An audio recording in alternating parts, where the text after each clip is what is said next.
Hello, very good morning, Priscilla. Many thanks for bringing this particular segment of the interview live from Buyinja village in Kasangati, home of retired Colonel Dr. Kizza Besigye. Now, retired Colonel Dr. Kizza Besigye is a man of many hats. We know he has contested for president 4 times. He's a socio-political commentator, but of late turned into a political activist. Many say that perhaps he's underwhelming in terms of his actions and that he should be playing a bigger role, just like he did at the time of his prowess when he sought to become a president for 4 times. Now, retired Colonel Dr. Kizza Besigye has seen the worst and the near best of Uganda, and in the political trenches, he's a man who has stories to tell. Today, we are speaking to him on the backdrop of an economic crisis that continues to hamper development across the region. Many Ugandans are unable to afford the basic commodities of the day, including services, something that is rarely amplified. On Morning at NTV, we are going to be able to see how retired Colonel Dr. Besigye could have tackled the economic challenges of the time if he were president. I'm Chris Higenyi. A very warm welcome to Morning at NTV, Colonel Besigye. Thank you very much. A very welcome to our village once again, and a very good morning to all the NTV viewers, wherever you are joining us from. Well, there you have it. We come to Buyinja village on the backdrop of what has been a dramatic 2 months. We saw you being arrested twice for protesting what you say are the very high and skyrocketing prices of basic commodities, including foodstuffs that people use in the home, but most visibly the price of fuel right now. Could you tell us about the wake-up call that you have undertaken on as a follow-up of most of the campaigns that you have been undertaking? Well, thank you. You see, wake-up call has really 2 main segments. One is a wake-up to deal with the immediate severe crisis that most Ugandans experience, a crisis of living. But it also seeks to address the underlying causes that created this crisis. And so, basically, it is to try and inform Ugandans what is causing this, how do we get out of this crisis. And we believe that we shall not get out of this crisis sustainably without the active participation of the greatest majority of Ugandans. It's not a crisis where there will be a savior who comes up and just lifts us from this crisis. It must be participatory. Every Ugandan must engage. And in order to engage, they must know what it is they are engaging with and where the end game is. How do we get out of this? So that is the main thrust of the wake-up call. And as I've said, the 2 segments of this is that the crisis has not been caused by what is being said now as the main causes, which is COVID-19 and the lockdowns that went with it, and the war of Russia-Ukraine. These are exacerbating factors. They are factors that simply worsen what was already a very bad situation. And so we must understand what caused the very bad situation that existed in Uganda before these intensifying factors. Because even before COVID, before the war in Europe, Ugandans were living on the margins of existence. The slavery was already going on of Ugandans being taken to Arab countries because they cannot live here. We've seen people crying, women crying in the Arab homes, in what? Suffering. as a result of having a country that cannot sustain them. The unemployment, which is explosive in this country, has been going on long before this. The crisis in healthcare, the crisis in education have been going on long before this. So what caused that crisis before COVID and the war in Ukraine? It is the extremely exploitative system of the Museveni junta. It starts with the capture of the state of Uganda by force and controlling resources of our country by a few people who continue extracting. In fact, it's like a slave-master relationship. Some of the people who have followed what I have been complaining about in the system of governance, right from 2001, I referred to what even happened in the bush. This ideology was an ideology that started right in the bush during the war, when there were those who ate chicken and those who didn't. Abalya nkoko n'abatalya nkoko. And they were exemplified by, you know, we had two Magalas. One was Magala, a commander, and the other one was Magala, a soldier. The Magala, to separate the two, they called the Magala the soldier, Magala Atalya nkoko. That was his name, Magala Atalya nkoko. And then there was the Magala Alya nkoko, the commander. That is the ideology that creates the crisis. Before COVID, before, it is the balya nkoko n'abatalya nkoko. Abalya nkoko balya z'abatalya nkoko. Everybody starts with the chicken. Naye abalya nkoko, because they must keep on eating chicken every day, they take away the chickens of all the others and keep them in their own compound. Yeah, that is a point that you have made on several occasions. The fact that the people at the grassroots who seem to be exploited don't seem to understand, perhaps, or even heed your call. No, they understand. But yes. I told you that it starts with the capture by force. Capture by force. Slaves understood that they were slaves. Don't think that they went by willingly. They were captured by force with guns, tied on the chains, like you see when they arrest us. Have you seen them bringing me to court, chained? So it's force. It's the use of force to chain citizens and take what is theirs. So it's not that people don't understand. They understand. The question is to understand how to defeat the force that holds them slaves into slavery. And that's where my next question comes up. The fact that you want Ugandans to participate in what you call breaking the chains on their hands. Their own liberation. Yes. However, can you define for us the kind of participation that you want? Because when you call upon people to rise up, it borders on a call to violence. No. That's it again. This is the narrative of the slave master. This is the narrative of those who hold people in captivity. They say, if you want to gain your freedom, you are causing violence. We shall kill you. You know?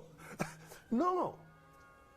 First of all, everybody must know that we are equal under the law.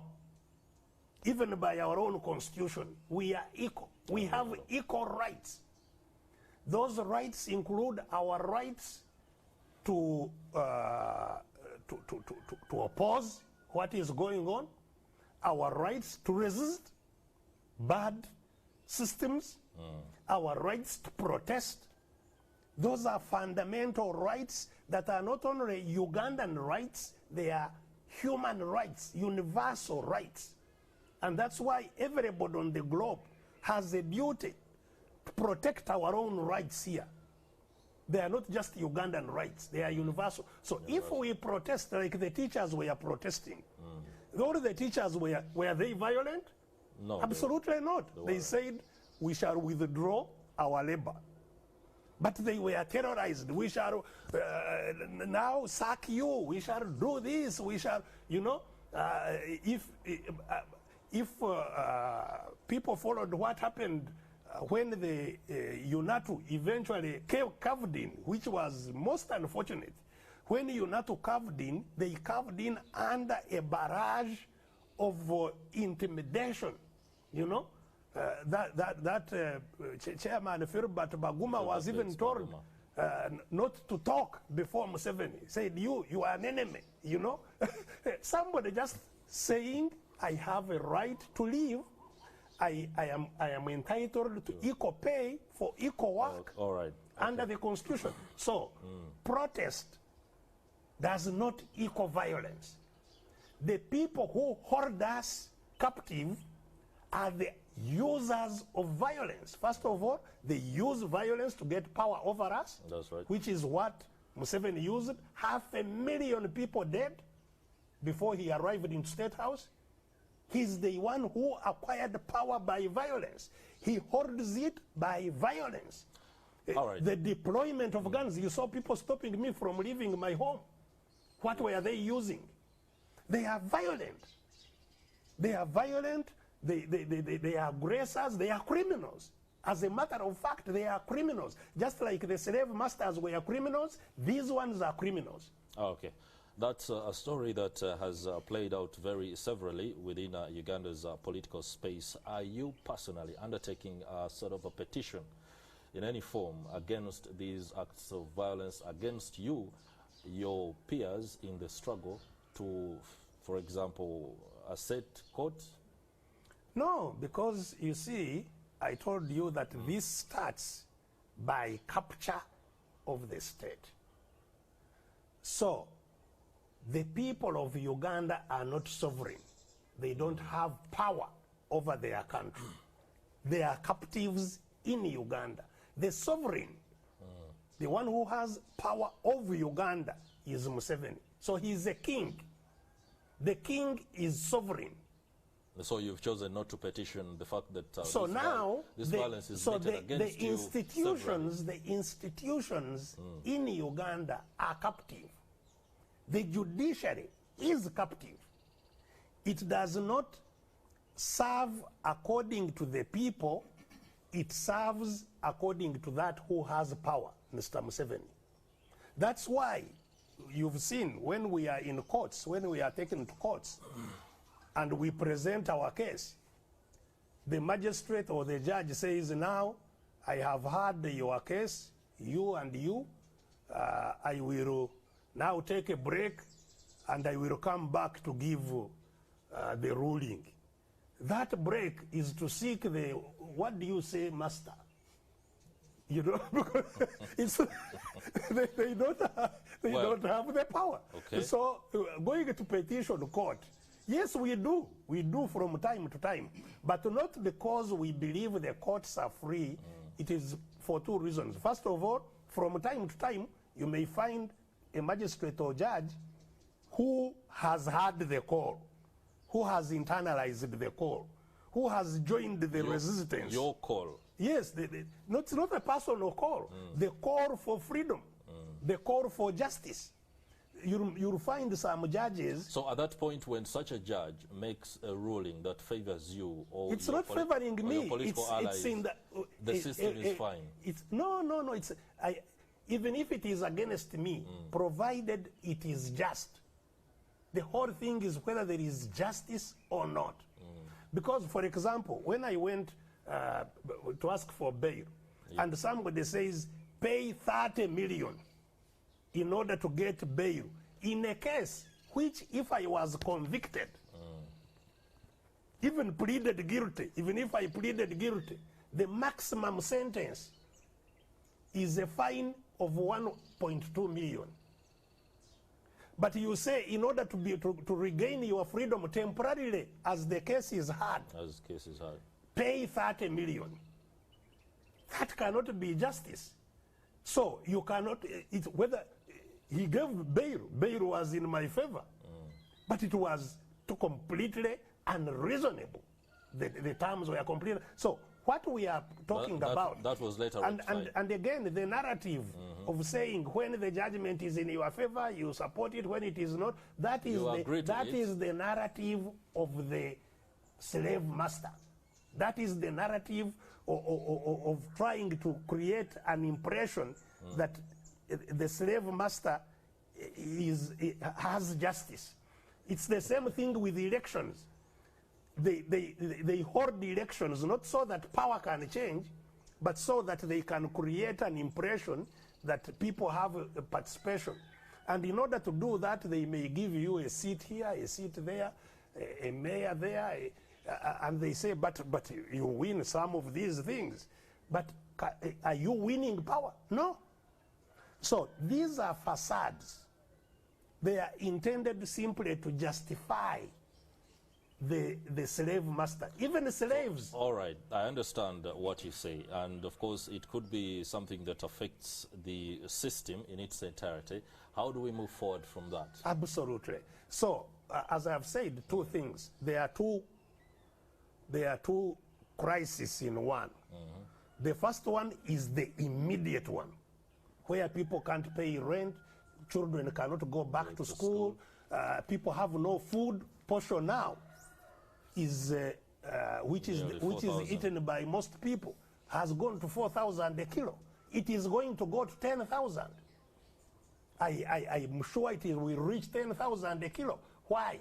Because what has been driving the posho or maize flour to reach 4,000 a kilo from below 2,000 in just a few months has been the increase in fuel prices, transportation. That's right. But now there is going to be an additional driver, the drought. So there is now food shortage. So this posho is going to fly from 4,000 to 10,000. The salaries of Ugandans are going to remain the same, as they have remained the same when posho was 2,000 to when posho is 4,000. The income is still the same. Even for you, I'm sure NTV has not doubled your your pay. So if you were eating 1 kilo of posho a few months ago, you now eat a half. All right. Now to deal with this, the top men have had that, no doubt so about it. So to deal with this immediate crisis, we need an immediate change in how the money in the country is used. It must be drastic. I was saying before I was taken back into prison that all Ugandans had to put their foot down to make sure that the budget that began this last on the 1st of July, that it's a different budget. We need a totally different budget from the one Kasaija and his slave master read. How do we do that? Because you know, just a moment, so Kano. First of all, Kano, just hold on. You speak of the fact that we need a different budget, and there is a need for change in how money is used. You all know the workings of the budget framework. For example, the 2023 budget will begin the process of making all that is nonsense. September. All that is nonsense. So because those are processes. These are things that have already been rolled out. Those are processes controlled, choreographed, managed, presented by the slave master. What kind of government do you so there are two budgets. We want two budgets. There is a budget of the slave master, which is the Kasaija budget, Kasaija Museveni budget. It's a budget of the slave master, where all the money is to support the slave master and crumbs to support the slaves. And then the other option? Now I'm saying the slaves must make their budget of our money. Okay. So there is a Kasaija budget, we must have the slave budget. How is that even possible in a state? We are already suggesting that to our people to say, this is what we have. We have 45 trillion, which is coming from us, from the slaves, not from the masters. The masters even don't pay taxes. It is our money, the 45 trillion, which they have now, and they are deceiving the slaves that we are bringing money for parish model. That is now the song. They are going ceremonially to launch the parish model. What is parish model? 1 trillion. Of the 45 trillion, 1 trillion. Colonel, we shall be going into the parish model. So and all Ugandans. And whether it will work or not. Just a moment. Colonel, I'm the moderator. Yes, but you are moderating me to also present my things. I would love this conversation to be very cordial and systematic, so that we can be able to dissect and demystify some of but these issues. Listen to me also. Now, here we are. We have a crisis within the country. You've contested for president 4 times. The country is now asking you, outline the measures that ought to be done. That's exactly what I was You're doing. speaking of an idea that people must, first of all, be put in a certain frame of mind to act on the aspects that you want. Absolutely. As a president, yes, what would you do right now? For example, the cost of fuel and the fact that it completely disorganizes, or rather... But that's exactly, Chris, you see, just... Can you put it in more specific terms? Well, unless you want to put it for me, you'll put it in my terms. No.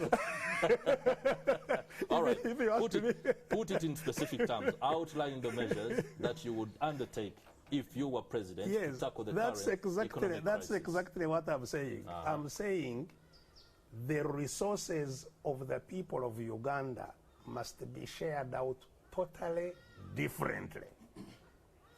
And I'm saying that instead of just taking 1 trillion and you sing about it in a parish model, while in just the home of one man, the slave master, you are taking nearly 0.7 of a trillion. You are taking 0.7 of a trillion to the home of Mr. Museveni in the same budget. This one who is singing, I'm bringing you money, he has allocated 1 trillion, but allocated 0.7 of a trillion to his home. And this is just the beginning. By October, November, there will be a supplementary budget to the home, not to the people. So the main thrust of this crisis is not taking money where the people are.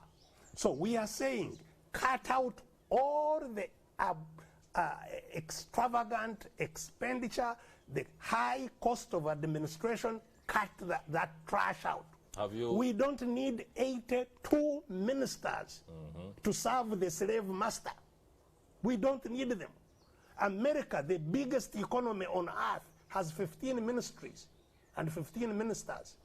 We don't need 82 ministers, for heaven's sake, for which we buy vehicles, we buy... The context is different. America, the context is not... It's a federal arrangement. Yes, it's not different. I'm talking about the federal budget that these ministers superintend over. It's 1,000 times bigger than Uganda. That's right. So, but they manage it with 15 ministers. So we don't need all these useless people running around. Even the slave master does not know their names. But so these people, we need to cut this expenditure, remain with a few ministers, cut out all the advisors. We have more than 130 advisors of the president, also at cabinet level. And everybody knows that they don't advise anything. Maybe they are there to be advised by Tibuhaburwa. So all these people must go and plant cassava, which the government says is the the RDCs. What are RDCs for? Yes, RDCs are central are representatives of the central government in the district. But we have already another appointed official from the central government in the district in the form of the chief administrative officer.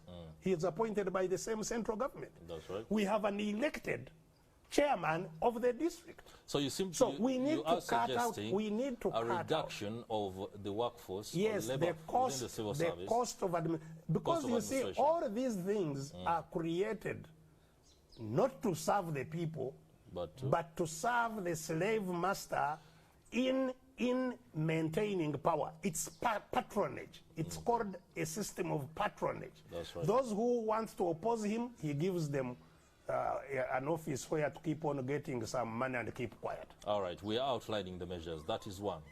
So first, I'm talking about cut the ridiculous expenditure of defense.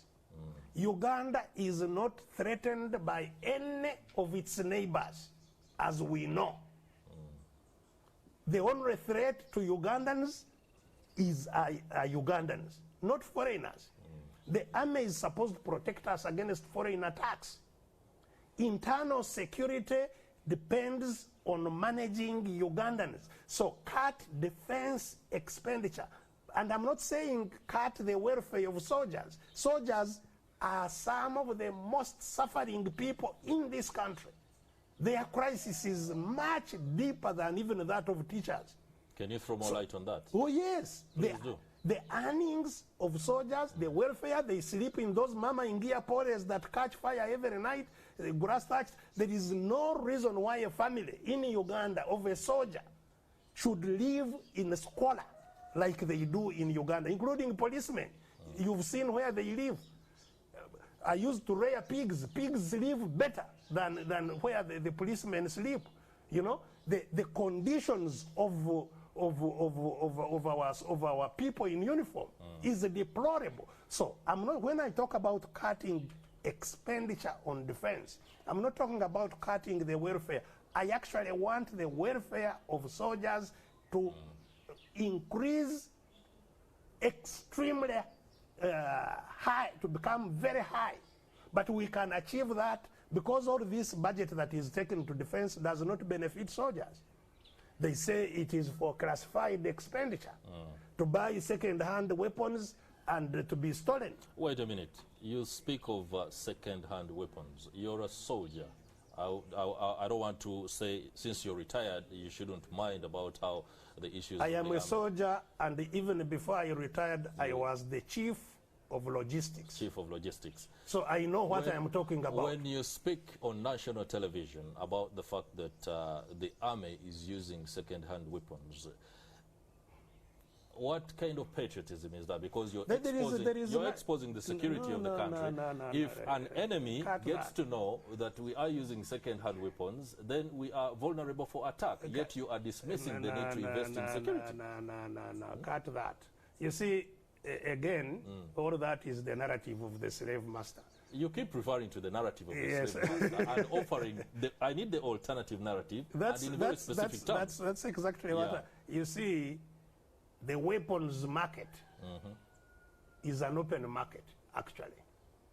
The weapons which are on market, I can Google for you, and you will know all the weapons. Could also do that. All the weapons on the market, and who buys them is also available on the market. All right. So there is no secret of the type of old vehicles we buy, old fighting vehicles we buy from South Africa. You can get this, anybody can get how many Mambas. These are vehicles that are 20, 30 years old that we buy. Nobody. So this is, or the old tanks. The tanks we have in Uganda, most of them are called T-72. We still have T-55. T-55 were those which were made in 1955. T-72 were made in 1972. They are the majority here. T-72. You know? So this is not something, it's not a secret. It's but what I'm talking about more is not how old. It's the budget that is supposed to go in buying all these things that we have now bought. We had Mi-24 helicopters. Now I think they have brought I don't know, 28 or... Mi-28 is the latest to be acquired by the UPDF. Yes. So the question is, it's a question of balancing. Do we need Mi-28 helicopters, fighter helicopters now, or we need our children in school? It's the choices Ugandans have to make. And I am saying we should prioritize our children going back to school. We should prioritize Ugandans having food. We should, because look at the budget that goes to agriculture. peanuts, agriculture, where most Ugandans are. So the question is, where do we put the most money? And that brings us to the topic of the parish development. And so, in the immediate crisis, we need an immediate budget made now not by the slave master but by the slaves and imposed on the slave master. How is that supposed to work? The mandate to create a budget. Yes, it's not a backdate. It's not a backdate. I've told you the money we have. It's our money. They haven't even collected it. It's still in our pockets. Okay. They still have to collect it from our pockets. They have just made they have just made a plan of what to use from the money they will collect from our pockets. So it's still our money, and we can even refuse to give it to them. You know, we can refuse to pay the taxes. You know, so we have power. This is the first thing the slaves of Uganda must learn. That we have power. We can break the chains. And we have to break the chains if we are to survive. And the time to break the chains is now. And so, the wake-up call is simply to say, by the way, wake up, we can make another budget now. And I wanted this budget to begin even before the financial year begins, which the money that is already being collected from our pockets. We should have new priorities. But in order for those new priorities to take effect, we must defeat the slave master. The power must shift to us. And I'm saying it can if we wake up and jointly take action. It can. And there is nothing. That's how all countries, we are not pioneering. That's how we recovered Uganda from the British. We united and resisted the British rule. And they had to give us independence. We can still do the same with our slave masters now. All right, you do speak very passionately about the need for the slaves to rise up against the slave master. Right now, the fuel prices that are affecting just about the price of other goods, including services, by the way. Many people do not look at the fact that services are also increasing. You can't go to hospital. Right now, what should be done to ensure that some of these pain is eased? Because you've been outlining some of those. We need to go a little bit deeper into the specifics of how you can deal with this particular aspect. So if we reduce public expenditure on administration, on defense, on all these things we are talking about, reduce corruption and return money that has been stolen. Because again, the people who store the money are here, the money they store is here, they are known, we can return that money. So if we take these measures, we can now have the capacity to reduce some of the taxes that are driving this situation, like the tax on fuel.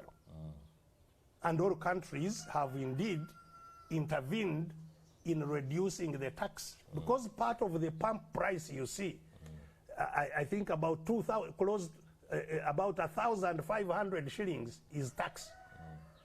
So if you take off 1,000 shillings, it will be, the pump price will fall by 1,000 shillings. So we can, having intervened in the expenditure, we can intervene in the tax that comes in. And it's absolute. Yes, now, part of the trouble, which was caused before the recent crisis.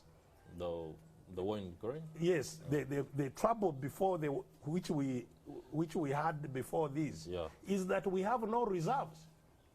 Because they store everything, we are a country without any reserves. No fuel reserves, no money reserve in the Bank of Uganda. First take us through no food reserve. Take us through what it takes to create sustainable reserves for fuel. You have to budget for it and set it aside. That's right.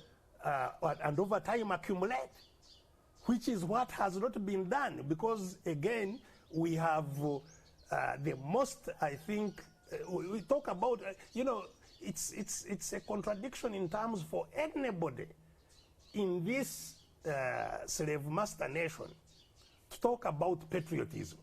What patriotism? Whose patriotism? How can you, the British, who were colonizers, had reserves for Ugandans.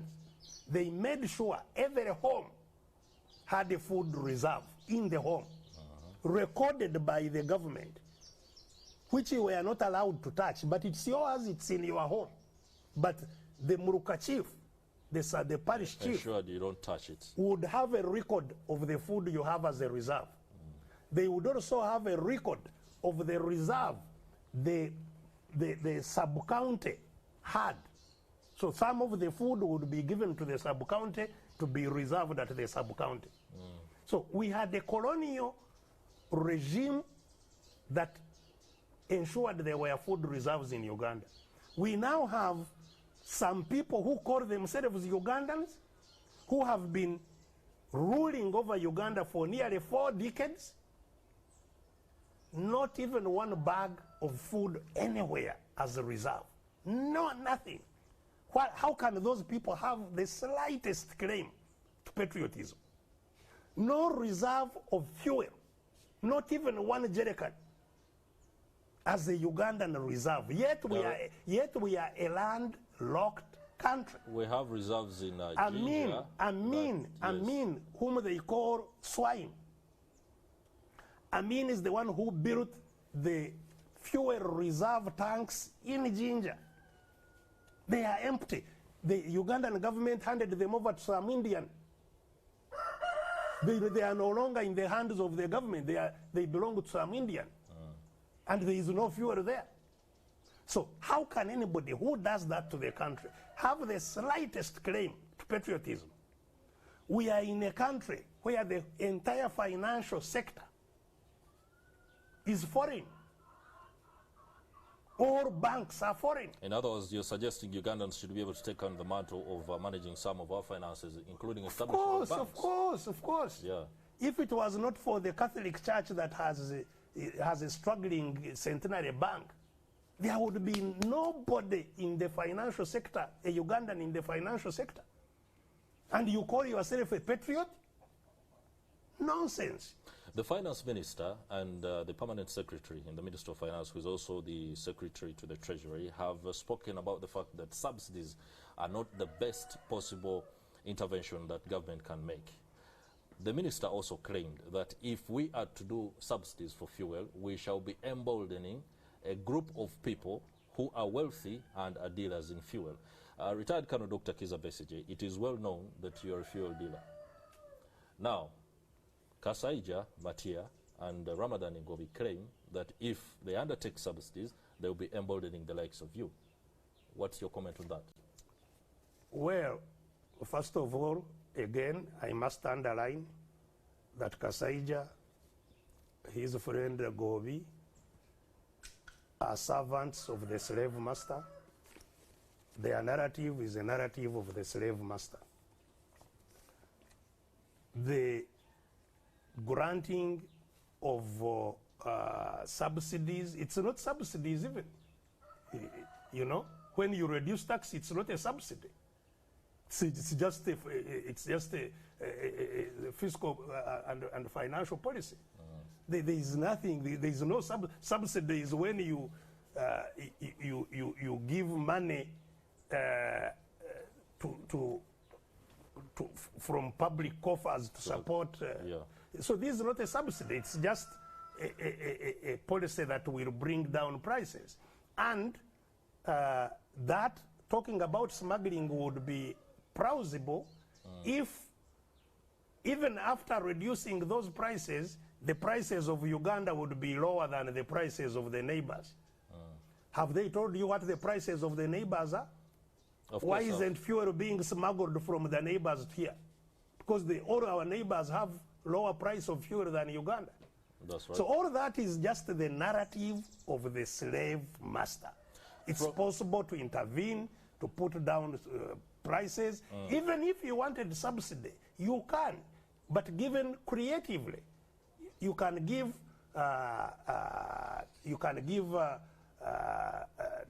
refunds in creative ways, which is done in many other countries. So the fact that they are not willing to intervene has nothing to do with the effects of intervening.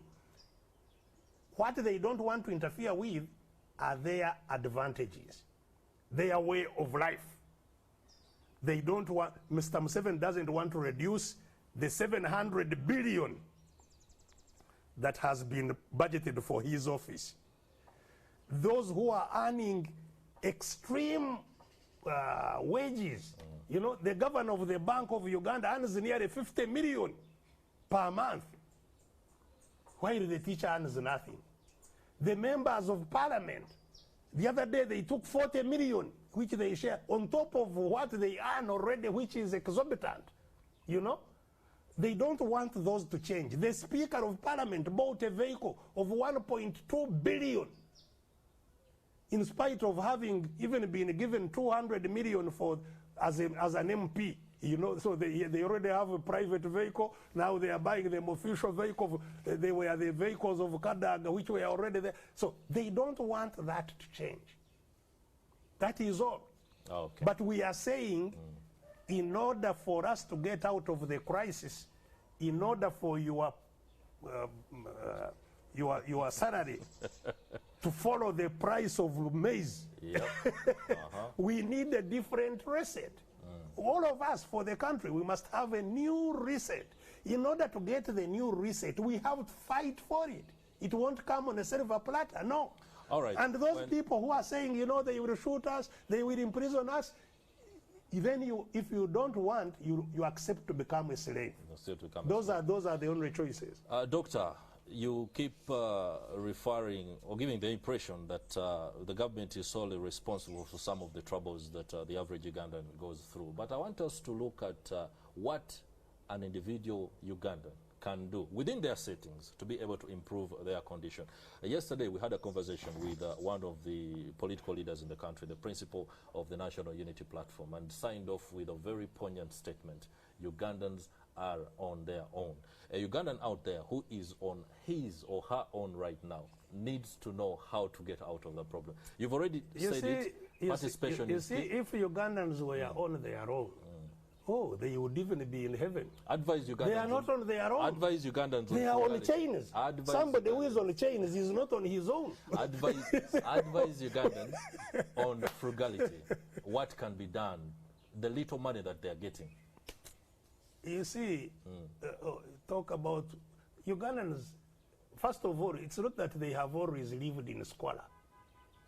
Ugandans were prosperous at some stage. Yes. You know? And nobody was there advising them, do this, do that. Ugandans can live, they know how to become prosperous. If they are not chained, if their money is not forcefully taken out of their pockets and nothing returns to them. So, you see, we are not on our own. If we were on our own, Ugandans are very creative. They are industrious. Look what, even when they go out there, you know, they are industrious. They make money, they send it back here.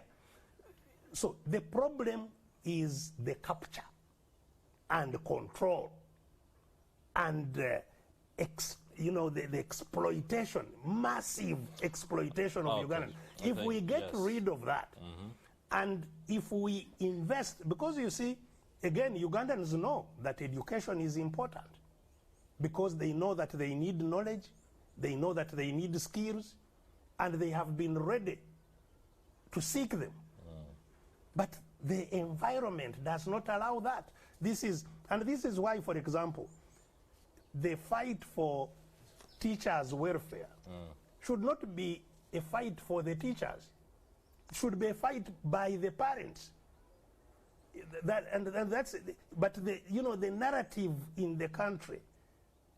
You see, the reason. Simplify it for somebody out there who might be struggling to understand what the narrative is. Yes, you see. What should the parent do? You see, before I explain that, it's important for Ugandans to really understand how a few people, like the British, they were about 100 here or so, how they kept us hostage, all Ugandans hostage for 70 years. How is that possible? How is it possible that a few people, a cabal of people, a small cabal of people now, are holding Ugandans hostage for nearly 40 years? There are four main things that are used. One is because they control wealth. They use wealth to dominate us. You know, if the patronage system I talked about, renting leaders so that people are leaderless. Secondly, intimidation, using fear. We shall kill you, so that people live in fear. Thirdly, they use misinformation and propaganda, control of media and propaganda, using, having people, saying the same things all over until people start believing them. So when we come to this teacher thing, the teacher parent. Yeah, very quickly, we need to transition. Yes, the teacher parent problem which I was talking about. You see, people have now, over time, sort of not realized that it is their responsibility to ensure that they have good teachers, that the teachers are well maintained and so on. It has now been made as if it is just a government which is there. The master is the one who plans, who does all these things, so you have nothing. And this intensified when they say there is free education. People must regain their responsibility. There is undergoing... And in regaining responsibility, we must take charge of ensuring that teachers are quality teachers, do whatever is needed to be done to make sure that those teachers are quality and can teach our children well. So it should be the parents rioting, striking, rather than even the teachers. Parents insisting that our teachers must be paid, because even now they have been forced back into the classrooms. But we all know that they are not going to be teaching. The report came out recently of primary 3 children who cannot read the alphabet.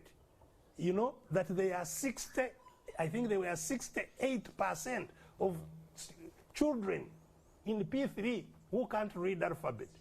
That will become 100% if we accept that our teachers have now gone back, schools are open, and that there is learning going on. Parents must rise up. Must rise up. That point is well made. Now, allow me to transition to the fact that you spoke about Ugandans being very creative. The youth right now make up the greater part of Uganda's population. There are so many interventions that are rolling out from government, from independent actors within the private sector to ensure that the youth are emboldened to be able to undertake entrepreneurship. But many youth grapple with so many issues. Do you have a blueprint if you had an alternative policy advantage for the youth that is very specific, that can take them out of their dilemma right now? Of course. Without necessarily telling them the slave master is responsible. Well, I don't know why you don't want me to tell them that the slave master is responsible for their plight. You've said it so many times. Yes, and it must be repeated and repeated until the slaves know that they need. How should it be done? So it's, you see, again, it's a whole question of priority, where the resources are, you know, and how they are directed. Because our education actually needs overhaul. Okay. Not only in terms of the money that goes into creating infrastructure, that goes into creating teachers that are quality, that goes into providing facilities, but even that goes to do with the curriculum, what actually our people are trained to come out as. You see, education is not supposed to be to come out seeking for jobs. It's not supposed to be creating a labor force. No, It's supposed to be creating ideas that can solve problems, solve human problems. That's the main purpose of education, to solve human problems. In the process of solving human problems, you create jobs. And that's what, so we have a colonial education, which was only supposed to provide laborers, not creators, solvers of problems. You see, a person like Bill Gates, he does not have a university degree. One of the richest people in the world. In fact, nearly all the richest people in the world don't have university degrees. All they did throughout their education was to know how to solve a problem. And they identify a problem, identify a solution, build a business around it, and it becomes a world winner. So that is where we need to go. Okay. The type of education we need to pursue is not the type of education we are pursuing right now. But we need the investment. Yeah. We need the investment. For example, we are talking about sports. Sports is a huge industry, but it's not an industry that develops on its own like it is in Uganda, that somebody learns playing football on his own, learns how to run on his own, until he breaks through into some competition without anybody knowing where he came from. Yeah, that's a very interesting We need to build take there. Sports academies across the country, have highly skilled trainers and instructors in all these academies. We don't have even a single sports academy in Uganda. So we need yes. a different type of investment. And that's why you keep on saying, you know, why isn't it there? Slave master. Okay, that approach is no doubt commendable. I would like to ask you, as we enter the final bend of this interview, the leader of opposition, Mathias Mpuuga, has demonstrated that it's possible to engage with the government, especially when making sure that policy alternatives be undertaken. It is not something that if we had a manifesto and the government had their own manifesto, let it do theirs, let's retain ours. You have been away from the mainstream of running political activities for the Forum for Democratic Change since you left. You went on to form the Red Card Front, now the People's Front for Transition. Is there a mechanism that brings all the players, including you, to be able to harmonize a blueprint that you can, for example, stand and say, if this government policy is failing, here is what you should do, and this is how you can do it? You see, there have been countless wonderful alternative policies presented in the course of the last 4 decades. At every election, and you've said I have been in 4 general elections, we present well thought out policy alternatives for this country. And our manifestos are there. You can go and refer to them in education, agriculture, finance, what. We have wonderful things. The question is, how do these alternatives gain the possibility, even the remotest possibility, of being adopted national policies? There isn't. And that, you see, will, to your chagrin. Wow, we've been blessed. Yes, I live on a farm, so okay. I have chicken and goats and cows. Yes, all right. So the thing is... Make it your final remarks. So yes, that we can how do alternative policies gain a chance when you have no voice, when you are under captivity? You are talking about parliament. Even forget about Mpuuga and the opposition. Talk about the government MPs. Do they have power? The NRM MPs, do they themselves have any power to change anything? They don't. Parliament is a captive institution, just like the judiciary is a captive institution. Parliament, you saw the military enter parliament, beat up people.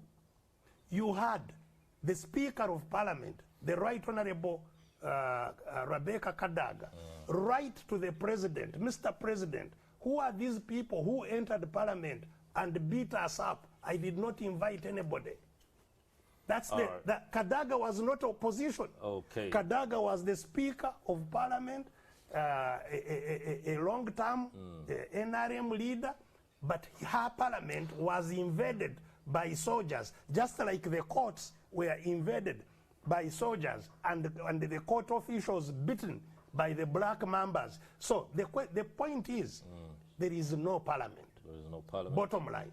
Okay. So whether they are wonderful alternative ideas, as long as those ideas don't benefit the slave master, okay, they are finally dead. They are dead. All right, retired Colonel from the Dr. beginning. Kizza Besigye, many thanks for the perspective that you have offered us this morning on NTV. And of course, the program is Morning at NTV. The hashtag is Morning at NTV. Oh, We hope it's over?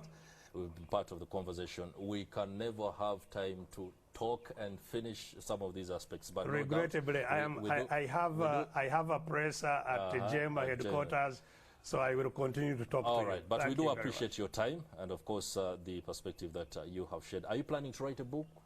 Have you written that we can... Well, fortunately, you are recording many of the things I say. If I fail to write, you will write on my behalf. Well, that's it. Retired Colonel Dr. Kizza Besigye, a political activist now, and of course, as we all know, a former presidential candidate and one of the leading socio-political commentators in the country, giving us his views on the current economic crisis and just what can be done or ought to be done by the government in place to ensure that the pain that you, the Ugandan, are undergoing out there is eased. We shall now return to studio at Serena. Priscilla is at hand.